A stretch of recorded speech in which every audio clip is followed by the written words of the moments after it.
Yo, what is going on, everyone? My name is Nick, or the Notorious Fantasy, and in today's video, we're going to be talking about my do not draft wide receivers for fantasy football in 2021. Inside today's video, I'm going to be going in depth on 3 wide receivers that, based upon where they are going inside of drafts right now at their current ADP, I believe to be do not draft wide receivers. But before we get into the in-depth breakdown, the deep dive into these wide receivers, I would like to ask, if you are new to the YouTube channel and you do end up enjoying today's video, to please make sure that you hit that subscribe button down below. Not only is it free, I put out this content every single day to help you guys win your 2021 fantasy football championship. And while you're down there, whether you are new to the channel or not, please make sure that you hit that like button down below to help boost this video up the algorithm so that more beautiful people like yourself can see today's video. I would also like to let you guys know that my rankings are available for free on awesemo.com, as well as the articles that I write every single day are available for free. Make sure you check out the link in the description or in the pinned comment to my articles,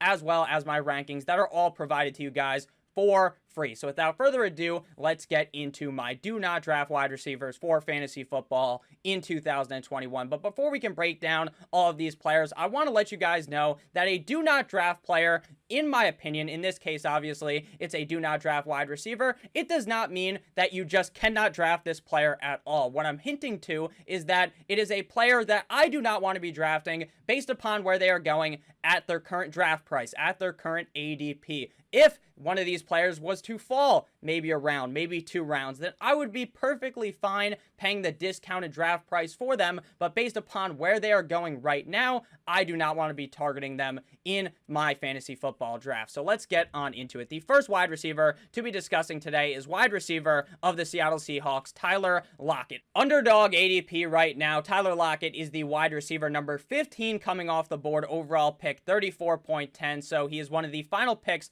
of the 3rd round. Sometimes he goes in the early 4th round. Now, Tyler Lockett's season last year was a complete and utter roller coaster. If you look at the stats on the season as a whole, Tyler Lockett looks like one of the best wide receivers in the NFL. He looks like he's going to be poised for another great season in Seattle this year. If you're just taking a look at the stats, which I'm going to bring up right now, in 16 games last year, Tyler Lockett was the wide receiver number 8 in PPR and the wide receiver number 9 in half PPR and wide receiver number 11 in standard, averaging 16.6 PPR points per game, 13.5 half PPR points per game, and 10.3 standard points per game, meaning from a points per game perspective, he was the wide receiver 12 in PPR, 12 and a half PPR, and the wide receiver number 16 in standard. Those all sound fine and dandy. Those numbers will make you think, hey, why do you not like Tyler Lockett? He's going as wide receiver number 15. We saw him finish as a top 12 wide receiver in all formats last season. Why do you not like Tyler Lockett? And it is very, very simple in my mind. The reason why I don't like Tyler Lockett is because of how inconsistent Tyler Lockett is game in and game out. If you look at his game log, which I'm going to display on the screen right now, you can see that in week number 1, he was wide receiver number 20. Week number 2, wide receiver 11. Week number 3, wide receiver number 1. So that looks really good. Wide receiver 20, 11, then number 1 in half PPR. But then after that, you see him go from dropping 37 half PPR points in a game up against Dallas to going up against Miami in week number 4 and scoring 5.9 half PPR points, wide receiver 76. And then you're thinking, you know what? That's one down game, right? He's down. He is bound to bounce back, right?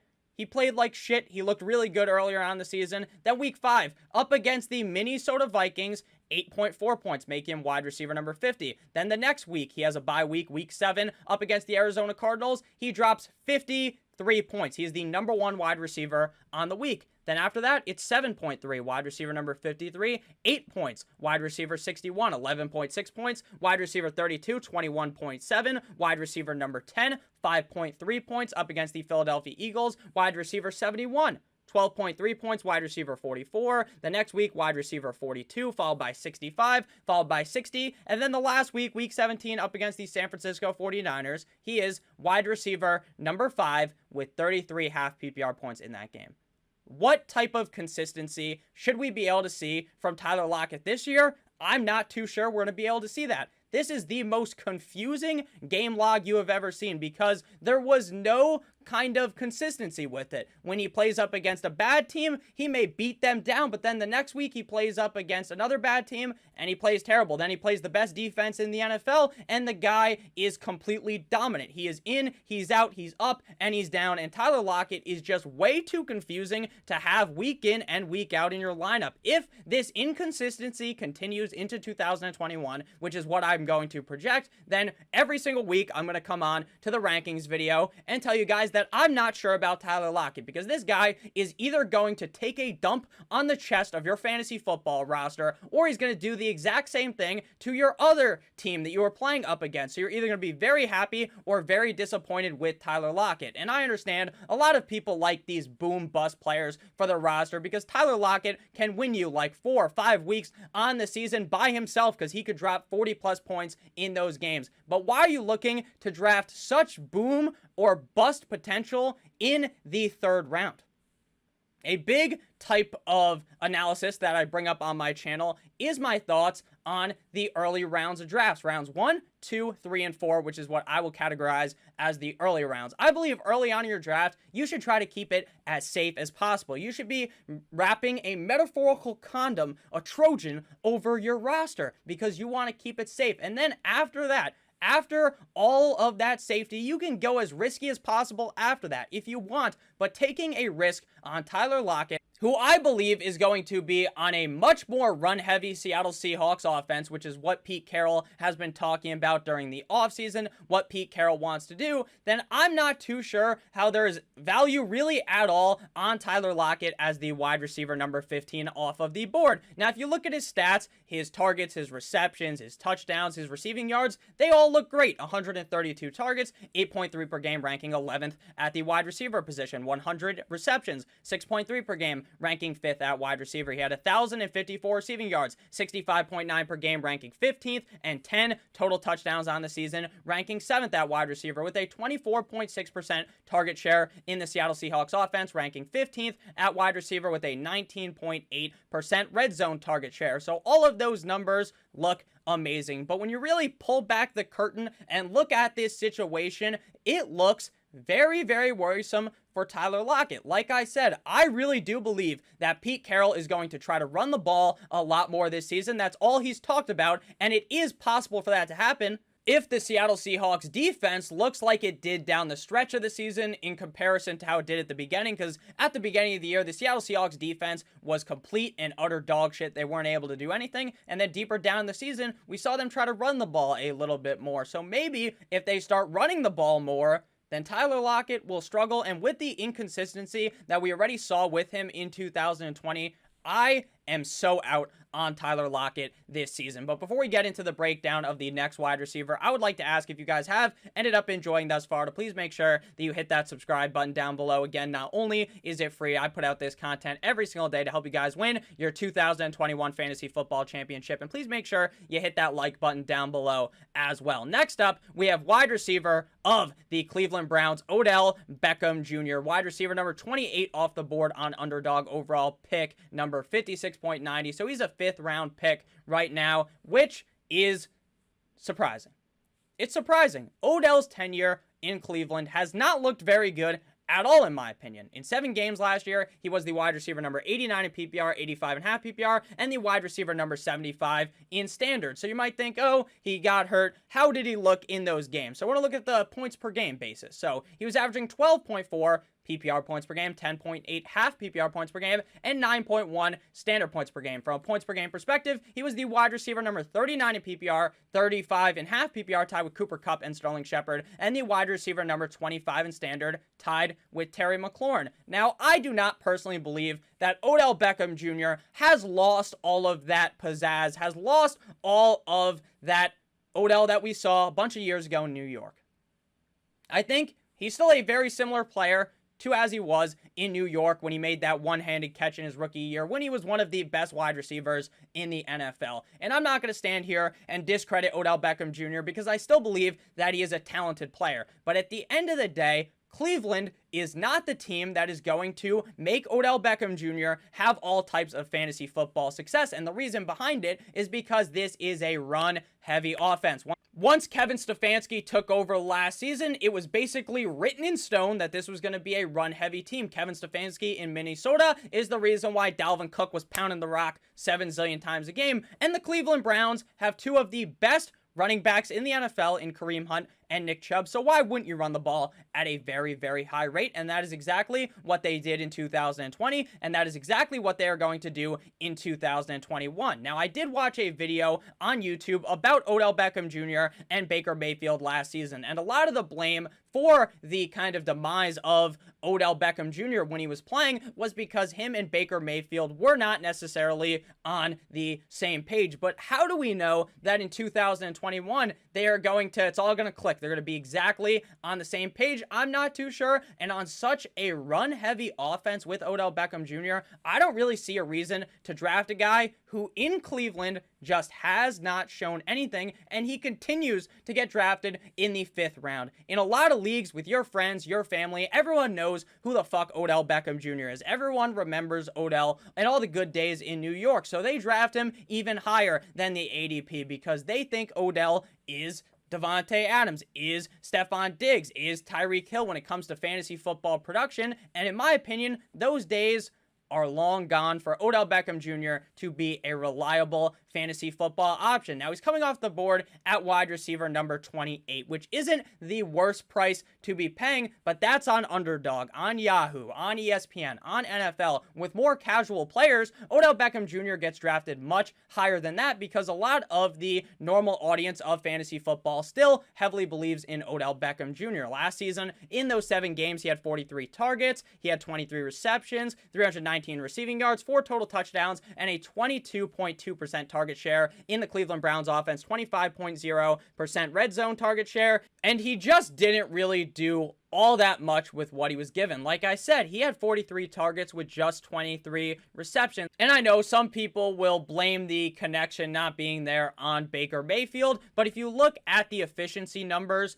for Odell Beckham Jr. on Player Profiler, you can see that the target separation was 52nd highest at the wide receiver position for Odell Beckham Jr. The average cushion was 66th at the wide receiver position. He had a 20% dominator ranking 56th at wide receiver. So he really wasn't that productive last season, and I very much worry about Odell Beckham Jr. on a very, very run-heavy team. I still think the talent is there. If he wasn't on Cleveland, if he was on a different team that was maybe a lot more pass-heavy, that'd be all in on Odell Beckham Jr. But right now, based upon what we've seen out of Odell in Cleveland, I just simply cannot click the draft button on Odell Beckham Jr. Staying in the same division with the AFC North, we have wide receiver of the Pittsburgh Steelers, Juju SmithSchuster. Underdog ADP wide receiver number 37 off the board, overall pick 76.90, and his ADP is slowly rising up a couple of spots over the last month. Now, Juju SmithSchuster is one of those wide receivers that last year I was not all that excited about. A lot of people were super duper excited about Juju last year, and I told you guys to kind of temper your expectations a little bit. I was all on board of the Deontay Johnson breakout season. We were talking about Chase Claypool a decent amount last year. Chase Claypool showed out, Deontay Johnson showed out, and that kind of leaves Juju SmithSchuster in a very bad spot as the wide receiver number 3. I believe in targets on this team. Deontay Johnson is going to suck in those targets like he's Kirby in Super Smash Bros. And then Chase Claypool, he scored a bunch of touchdowns last season. So what if Chase Claypool's targets go up, right? Claypool's getting more targets, Deontay Johnson's getting a similar amount of targets, then Juju SmithSchuster is the wide receiver 3 on the Pittsburgh Steelers.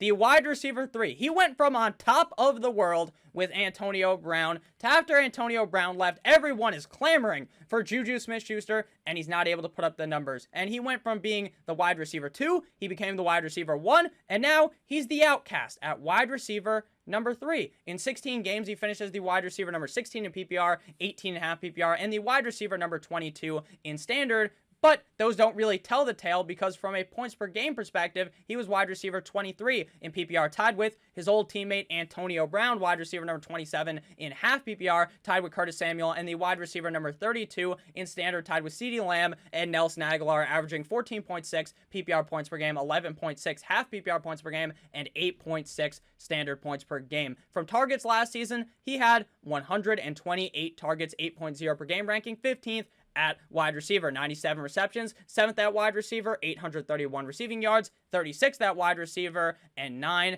total touchdowns on the season with a 19.6% target share in the Steelers offense, ranking 41st at the wide receiver position, and a 22.5% red zone target share in the Steelers offense.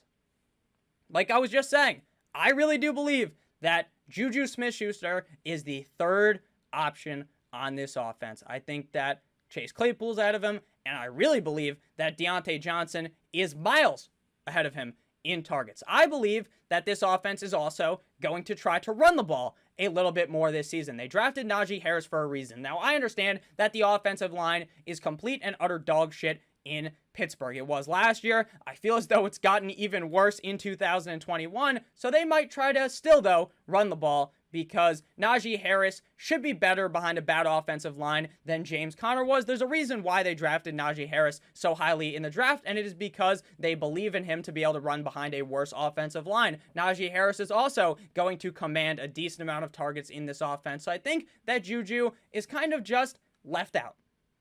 He wasn't picked on the playground. When you play like fucking kickball, Juju was the last pick of the draft in kickball. But he's still going in drafts in the 7th round.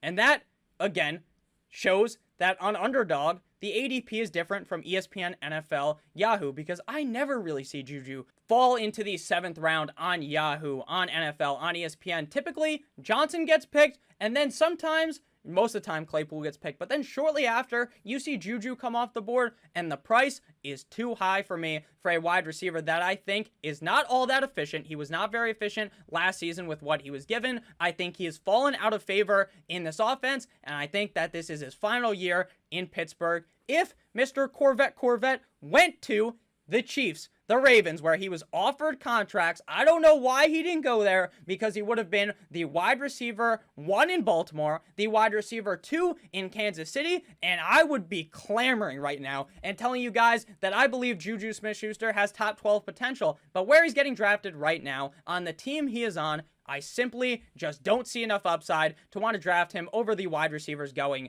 in that range. So thank you guys all so much for watching this video. If you did end up enjoying, please make sure that you hit that subscribe button down below. Not only is it free, I'm putting out this content every single day to help you guys win your 2021 Fantasy Football Championship. Make sure you hit that like button down below as well, and check out my rankings, link down below in the description. They're free, and if you check them out, it really helps me out a ton. I love you guys so much. Thank you for all the support you guys have been showing me recently, and I hope you did end up enjoying this video. Let me know what you guys think of these wide receivers. Do you dislike, just like I do at the current ADP, Lockett, Beckham, and Juju? Or are you like, you know what, Nick? That's a little crazy. I like Lockett, Odell, and Juju. Or maybe you like some of them, you don't like the others. Let me know down below in the comment section. I love you guys all so much. Have a great rest of your guys' day. As always, goodbye.